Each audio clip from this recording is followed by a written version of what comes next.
Wassalatu wassalamu ala asyrafil anbiya'i wal mursalin sayyidina maulana Muhammadin wa ala alihi wa ashabihi ajma'in. Subhanaka la ilma lana illa ma 'allamtana innaka antal alimul hakim. Rabbi shrah li sadri wa yassir li amri wahlul 'uqdatam min lisani yafqahu qawli. Amma ba'd, faqala al-mu'allif rahimahullahu ta'ala wa nafa'ana bihi wa bi'ulumihi fid dharain amin. Kita sekarang hadis kedua dari bab pertama. Hadis kedua. Awalnya apa formulanya? Ini ya. Wa an ummil mu'minina dan hadis yang diriwayatkan oleh ummil mu'minin, ibunya orang-orang mukmin. Jadi kalau istri Nabi, seluruh istri Nabi itu punya panggilan ummul mu'minin, yaitu ibunya orang-orang mukmin. Setelah Nabi Muhammad wafat, istri-istri Nabi yang masih hidup tidak boleh nikah lagi dengan siapapun, karena statusnya sebagai ummul mu'minin. Wa an ummil mu'minina dan dari ummul mu'minin Ummi Abdillah Aisyah radhiyallahu anha. Hadis dari Siti Aisyah, Sayyidah Aisyah radhiyallahu anha, semoga Allah meridhoinya. Qalas, berkata siapa? Sayyidah Aisyah. Qala Rasulullah sallallahu alaihi wasallam. Qala, berkata siapa? Rasulullah sallallahu alaihi wasallam. Rasulullah sallallahu alaihi wasallam bersabda, yaghzu jaisyun. Yaghzu menyerang. Yaghzu menyerang siapa? Jaisyun, sebuah pasukan. Jadi ada sebuah pasukan yang menyerang kepada Al-Ka'bah, Ka'bah. Ada pasukan yang menyerang Ka'bah. Fa idza kanu, maka tatkala kanu mereka semua ada di Baida'a, di padang pasir, di tanah lapang, minal ardi, ketika mereka sampai di sebuah tanah lapang, padang pasir, maka yukhsafu dibenamkan, dibinasakan siapa? Jaisyun. Jadi tentara tadi itu semuanya dibinasakan, bi awwalihim wa akhirihim, dari mulai yang awal sampai yang akhir. Jadi tentaranya semuanya dibinasakan dari mulai yang paling awal sampai yang paling akhir. Ini tentaranya siapa ini yang nyerang Ka'bah ini? Siapa? Hah? Siapa? Tentaranya Abraha ya. Kan pernah ada gubernur dari Yaman, Abraha, mau nyerang Ka'bah ini. Qalat, jadi itu Nabi SAW mengabarkan kepada Siti Aisyah, pernah ada sebuah atau sekelompok tentara yang menyerang Ka'bah, yang ingin menyerang Ka'bah, tetapi belum sampai di Mekah sudah dibinasakan semuanya. Qalat, berkata siapa? Siti Aisyah. Qultu, aku berkata. Sini Siti Aisyah nanya. Siti Aisyah itu termasuk salah satu perempuan yang paling cerdas. Termasuk perempuan yang paling cerdas. Makanya Siti Aisyah ketika Nabi ngomong gitu, Siti Aisyah nanya begini, ya Rasulullah, wahai Rasulullah, kaifa yukhsafu bi awwalihim wa akhirihim? Kenapa Allah membinasakan mereka semua? Kenapa seluruh pasukan itu Allah binasakan? Kaifa yukhsaf, bagaimana yukhsaf? Dibenamkan, dibinasakan siapa? Jaisyun bi awwalihim wa akhirihim. Wa fihim aswaquhum wal hal fihim aswaquhum, dan keadaan pasukan itu di antara mereka ada aswaquhum, ada para pedagang. Nah, jadi ada pedagang-pedagang. Waman laisa minhum, waman dan seseorang atau sekelompok, laisa minhum, yang bukan bagian dari mereka. Waman laisa minhum, dan siapa yang bukan bagian dari mereka.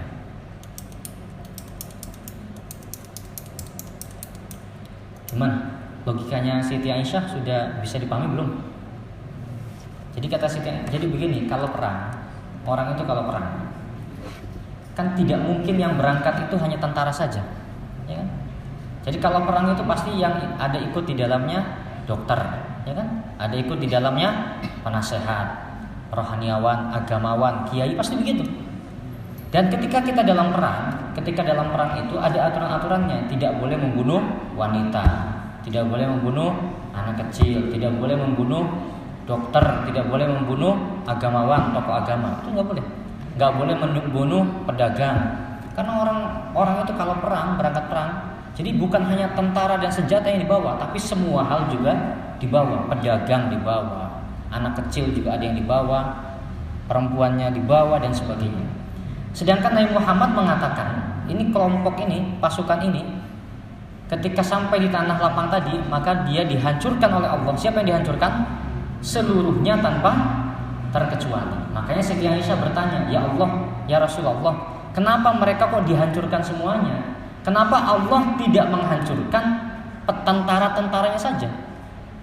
Kenapa pedagang-pedagangnya juga ikut Allah binasakan? Kenapa anak kecilnya ikut Allah binasakan? Kenapa perempuan-perempuannya ikut Allah binasakan? Paham ya?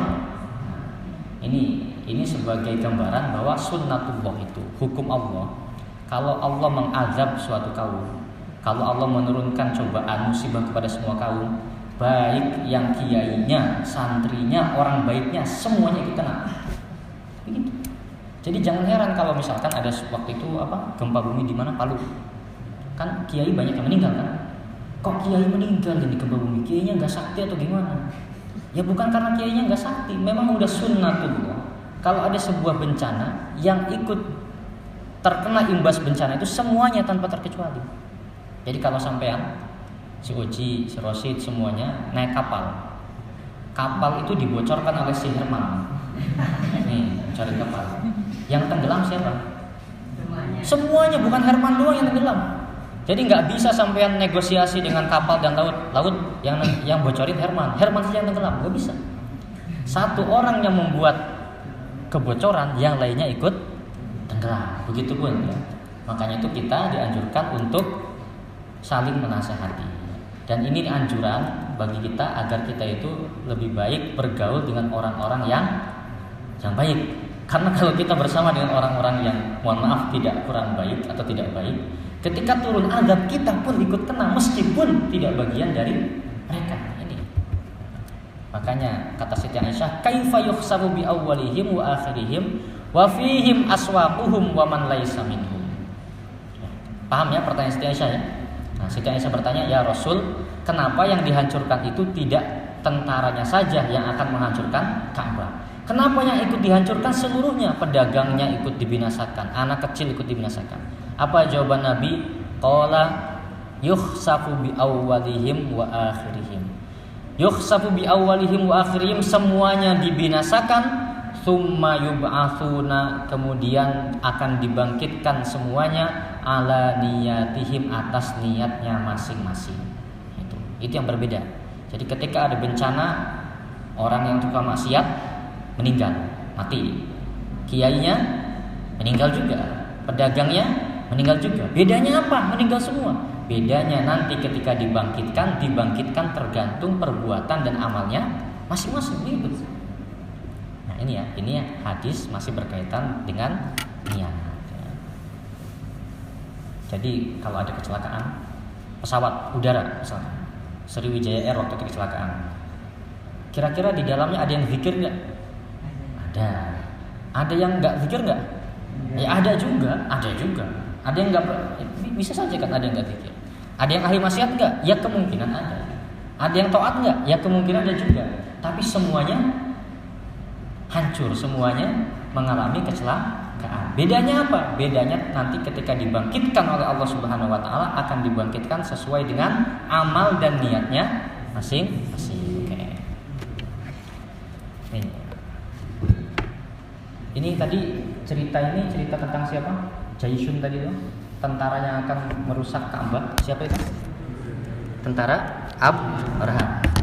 Jadi begini, saya sedikit cerita dan saya membawa kitab Sirah Nabawiyah, cerita sedikit tentang Abraha. Abraha dan bagaimana pasukan gajah itu dihancurkan. Ini ada satu hal yang perlu teman-teman ambil pelajarannya. Jadi Abraha itu namanya Abraha al-Ashram. Apa? Abraha al-Ashram. Ashram itu artinya robek. Abraha itu nama orangnya. Dia itu ada julukan al-Ashram. Ashram itu artinya robek. Kenapa robek? Karena si Abraha ini pernah berantem dengan orang. Kemudian disabet, dibacok, hidungnya robek, sebagian mulutnya juga robek. Karena banyak anggota mukanya yang robek, wajahnya, makanya disebut siapa? Al-Ashram. Si Abraha ini punya ambisi. Ambisinya begini. Waktu itu semua orang Arab beribadahnya kemana? Ke Ka'bah. Semua orang Arab beribadah ke Ka'bah. Abraha ini punya ambisi ingin mendirikan rumah ibadah baru agar orang-orang itu hajinya tidak lagi ke Ka'bah tapi hajinya ke tempat yang dia bikin. Makanya kemudian si Abraha ini membuat sebuah bangunan yang disebut Al-Qullais. Jadi Qullais itu bangunan rumah ibadah yang sebagian besar ornamennya, sebagian besar bahan-bahannya itu dari emas.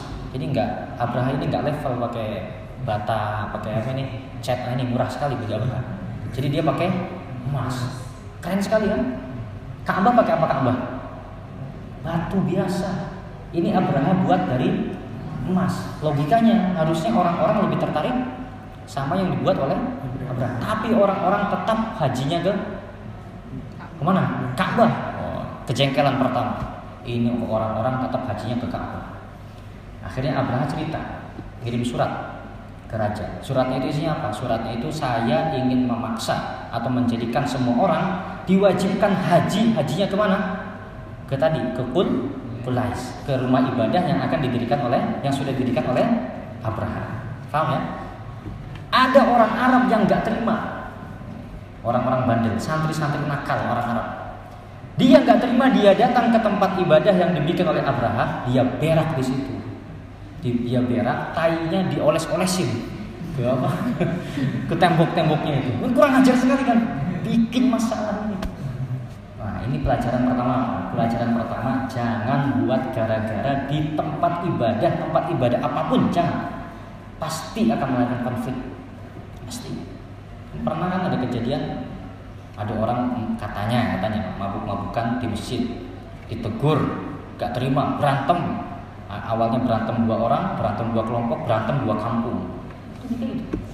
Jangan buat gara-gara di tempat ibadah. Makanya kita yang Islam ini nggak boleh juga buat gara-gara di tempat ibadahnya orang lain, nggak boleh. Dulu itu pernah ada santri Salafiyah yang datang ke pura situ. Ya niatnya cuma foto-foto niatnya. Tapi mungkin ada entah sesajen atau apa yang dimainkan sedikit. Akhirnya nggak terima penunggunya, pulang kerasukan. Dan kerasukannya itu yang pernah kan dulu ada yang kerasukan itu nggak ada apa-apanya. Kerasukannya itu seperti tahu cicak, Spiderman lah ya, Spiderman kan nempel di atas itu kan. Nah itu kayak gitu kerasukan, nempel di atas. Nah, itu kalau jadi daftar jadi artis langsung diterima. Nah, itu jangan membuat gara-gara di tempat ibadah orang lain, meskipun itu rumah ibadah yang bukan kelompok kita.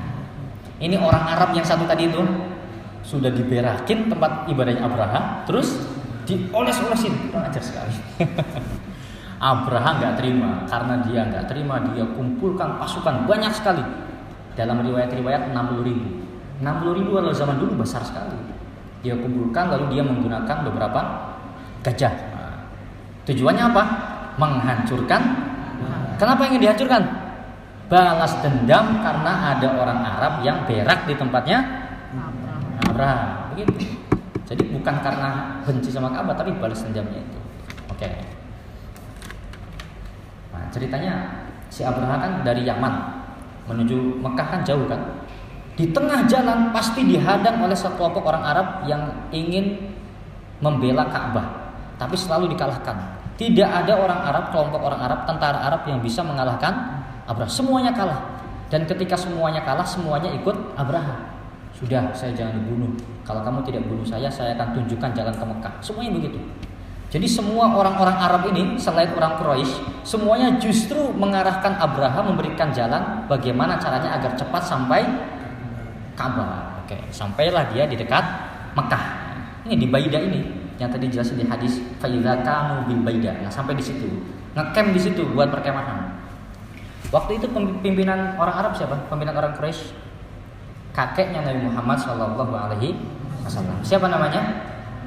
Abdul Muthalib. Itu pimpinannya orang kafir Quraisy. Orang Quraisy pimpinannya adalah Abdul Muthalib.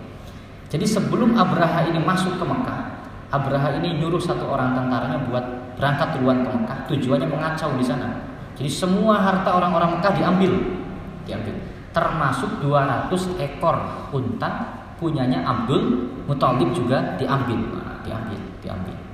Dan setelah itu kemudian ini kan kalau orang mau perang itu kan biasanya delegasi dulu. Contohnya santri putra mau perang dengan santri putri. Ini satu orang delegasi. Oji, sana berangkat, bawa surat ini ke sana. Ini si Oji ini sebagai delegasi kelompok, delegasi pasukan. Dia berangkat ke sana, ditawari biasanya mau nyerah atau mau perang. Kalau nyerah kalian dijamin keselamatannya, kalau mau perang kalian semua akan mati. Ya, ini pun dilakukan oleh Abraha. Abraha mengutus salah satu utusannya untuk mendatangi Quraisy. Pimpinannya siapa? Abdul Muthalib. Datang ke Abdul Muthalib. Datanya sama seperti itu. Gak usah ngelawan, pasti kalah. Apa jawabannya Abdul Muthalib ini? Jawabannya kakeknya Nabi Muhammad luar biasa.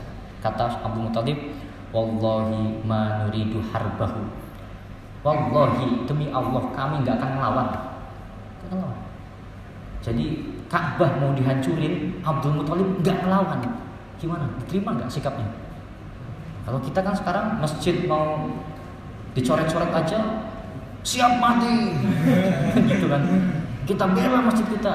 Abdul Muthalib, Ka'bah mau dihancurkan, komentarnya apa? Wallahi ma nuridu harbah. Kita tidak akan melawan. Kata Abdul Muthalib. Kata Abdul Muthalib, hadza baitullahil haram. Ini rumah Allah. Wa baitu khalilihi Ibrahim alaihissalam. Dan ini rumah yang dibangun, direnovasi oleh Nabi Ibrahim. Fa iyamnahu minhu fa huwa baituhu wa haramu. Seandainya Allah ingin melindungi Ka'bah, biar Allah yang melindungi Ka'bah. Jadi Abdul Muthalib ini bukan dia tidak cinta Ka'bah, tapi dia yakin Ka'bah itu sudah ada yang melindungi. Siapa itu? Allah Subhanahu wa taala. Tenang saja, kita enggak usah repot-repot. Udah. Jadi ceritanya dipanggillah Abdul Muthalib menghadap Abraha. Ini Abdul Muthalib meskipun sudah sepuh, orang Arab paling ganteng, paling berwibawa, paling bercahaya. Ya meskipun sudah tua, santri salafiyah kalau lihat dia naksir juga mungkin. Karena Abraha orang yang sangar begini, lihat Abdul Muthalib itu terkesima. Sampai Abraha itu tidak mau duduk di kursinya, ingin duduk sama sejajar dengan Abdul Muthalib. Nah ketika itu kemudian Abraha nanya begini, coba apa yang sampean inginkan? Abraha ini sudah baik sekali sama dia. Coba apa yang sampean inginkan? Apa jawabannya Abdul Muthalib? Ini jawaban Abdul Muthalib lucu sekali. Hajati ayyarudda alayyal malik mi'atai ba'irin asobahali. Saya kesini tujuan saya cuma satu, tolong kembalikan 200 unta yang punya saya itu kembalikan. Wah ini kata Abraha kacau sekali ini tokoh masyarakat. Ya tokoh masyarakat kok mikirin unta ya kan? Ini saya kesini mau nyerang Ka'bah, kok kamu mikirin unta? Gimana ceritanya? Ini lucu ya. Hajati ayyarudda alayyal malik mi'atai ba'irin asobahali. Saya kesini tujuannya satu, Abraha, kembalikan itu onta punya saya itu mana onta. Balikin. Ini Abraha kaget. Karena Abraha ini orang berwibawa, ganteng, bijaksana, kok minta onta. Makanya Abraha ngomong gini nih. Qad kunta a'jabtani hina ra'aituka. Kamu itu pertama kali saya melihat kamu, saya langsung kagum kepada kamu. Tsumma qad zahadtu fika hina kallamtani. Pas kamu ngomong saya enggak berani menyela karena saking kagumnya. Atukallimuni fi mi'ati ba'irin asabtu halak. Kok kamu ketika ngomong malah ngomongin onta. Wa tatruk baitan huwa dinuka wa dinu abaika. Padahal saya datang ke sini tujuannya untuk nyerang Ka'bah, yang mana Ka'bah itu adalah agama kamu dan agama nenek moyang kamu. Seseorang yang bijaksana kayak kamu kok mikirin onta, nggak mikirin Ka'bah. Paham ya? Nah, jawabannya Abdul Muthalib apa? Jawaban Abdul Muthalib begini. Inni ana rabbul ibil. Kenapa saya mikirin onta? Karena onta itu nggak ada yang ngerawat, saya tuannya, saya yang ngerawatnya.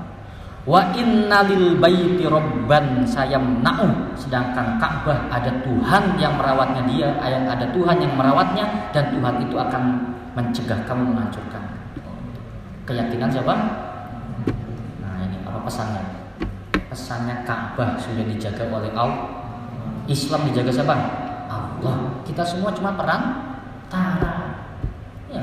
Kalau ada yang NU dijaga siapa? Allah. Yang ngurusin NU cuma perantara. Kalau ada yang Muhammadiyah dijaga Allah. Pengurus Muhammadiyah cuma perantara. Jangan sok berperang. Jangan seakan-akan kita yang paling berperang. Kalau tidak ada saya, masjid gak jadi. Masjid itu yang rawat Allah.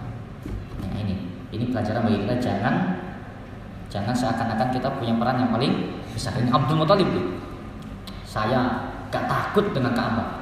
Ka'bah sudah ada yang ngelindungin. Yang saya takutin itu onta saya makannya gimana itu. Itu yang ditakutin. Setelah itu kemudian setelah pulang dari akhirnya Abraha memberikan 200 onta.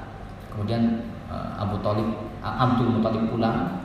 Setelah pulang ke Mekah, Abdul Muthalib pengumuman, wahai kaum Quraisy, ayo kita mengungsi. Karena kalau seandainya kita tetap di sini, mungkin kita juga akan ikut hancur. Ayo kita mengungsi. Mengungsi semua ke atas gunung. Sebelum Abdul Muthalib mengungsi, Abdul Muthalib berdoa di depan Ka'bah. Doanya itu, Allahumma innal abda yamna'u rahlahu famna' rihalaka. Ya Allah, manusia saja melindungi rumahmu, maka engkau juga harus melindungi rumahmu.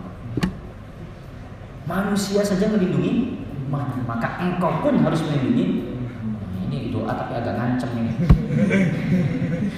Dan wali-walinya Allah itu biasa doa ngancem itu biasa. Jadi pernah ada kejadian itu nggak turun-turun hujan sampai Nabi Musa pun ikut doa, tetap nggak turun hujan di zaman Nabi Musa. Ternyata ada satu wali, orang hitam kecil yang nggak cocok jadi wali lah. Tapi wali dia hitam. Makanya hati-hati sama orang hitam. Siapa tahu wali dia. Awas jangan dibully. Bukan kamu, bukan. Saya nggak ngomongin kamu. Oh, kok langsung tatapannya semua. Saya nggak ngomong kamu, saya cuma bilang. Tapi kalau kamu nggak mungkin jadi wali ya. Hati-hati, jangan menghina orang. Siapa tahu dia ini wali yang hitam ini doanya cuma singkat. Ya Allah, sampean sudah kehabisan air apa? Gitu doang. Cuman begitu doanya, enggak panjang-panjang. Allahumma enggak. Cuma satu. Ya Allah, sudah kehabisan air. Ya Allahnya, ya belum masih banyak. Ya turun. Nah itu ceritanya benar-benar ada seperti itu. Jadi ini sama Abdul Muthalib ketika berdoa agak ngancem. Ngancemnya gimana? Allahumma innal abda yamna'u rahlah. Ya Allah, orang-orang itu melindungi rumahnya masing-masing. Famna' rihalaka. Engkau juga harus melindungi rumah. Jadi sekali-kali doa ngancem itu. Ya Allah, luluskan saya. Kalau tidak lulus, saya enggak mau makan. Bodoh amat.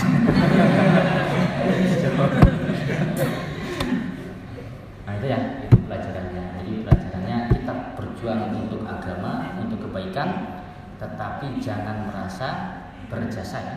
Jangan merasa berjasa, jangan merasa punya peran, karena kita semua ini hakikatnya hanyalah wasilah. Semua yang terjadi maka